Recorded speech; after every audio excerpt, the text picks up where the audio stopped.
But you do, if you cut like a handful of flowers at one time and stick them in the vase, sometimes you'll see the bubbles. That's the air bubbles. So if the stem gets an air bubble, it won't drink.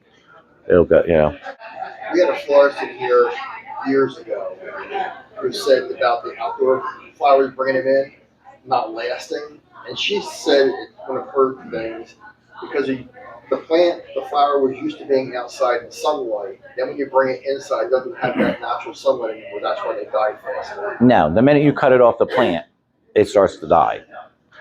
The life expectancy is what your temperature in your house is and how you care for it.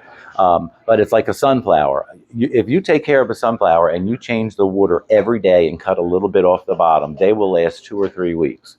If you once it starts drinking that yucky color water, it's too late to do it unless you cut it like really short, because all that poison is already going up that stem. It's just going to die. You have to keep the water clean, and a lot of people don't. I do Laura Salon. And every 2 weeks, I go over there and pick up that vase, and it is a slimy mess. And lately, I'm using my own vase because I share it with her because I don't want to. I have to soak it. I'm not, it's. But if they were to keep that vase of water clean, it would last them 3 weeks because they use orchids and stuff, So it's all about keeping it clean. And what I always say, rinse your vase out with bleach. Put like a tablespoon of bleach in the vase, shake it around, and then dump it and rinse it 2 or 3 times. But that little tiny bit of bleach will keep the bacteria down. So if you're lazy and you don't want to change your water every day, the bleach will help. Aaron, at the pin prick below the bloom is sterilized to allow air in the stem to escape because tulip stems are hollow. Yeah, it must be. Water flow to the stem into the bud. Yeah. And daffodils, you know how they're hollow? They have the hole in the middle. When we go to put them in, if we're using foam, we have to put a stick up the middle and tape it, and it'll stand up that way. But they are hollow. So yeah, the air bubble. How often are you saying you should change the water? Really, you should do it every other day minimum. Really, it should be every other day.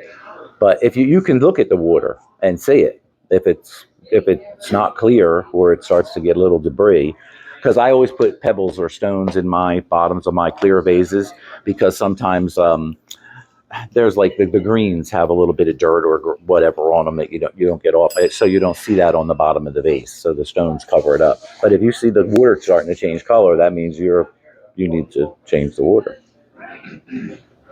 Real quick, can you talk about other things that you sell besides flowers? Well, I'm going to start the flea market again, but I'm only doing the pepper jelly, the original one, and the chocolate cranberry pecan pies. They're the ones I got the order on. What else is in your store? I have all kind of Depression, everything from the 30s to the 70s.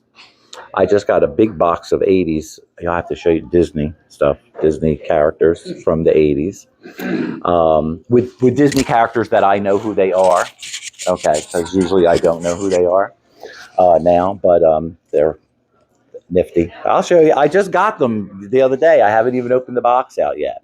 So I'll show you them. And then anything, I have people who come in and just leave me a box on the porch. I got 45 records. I have vintage records that I just got, and the record collector wants to come down and look at them because he took some before. I have Lenox, Waterford. Can't give Lenox away anymore, but and my baskets, Fenton. I mean, anything that's collectible, I have. But I'm getting away from that because I'm so busy right now. A few more months, it'll be back on Marketplace and stuff. But right now, I can't even open the boxes.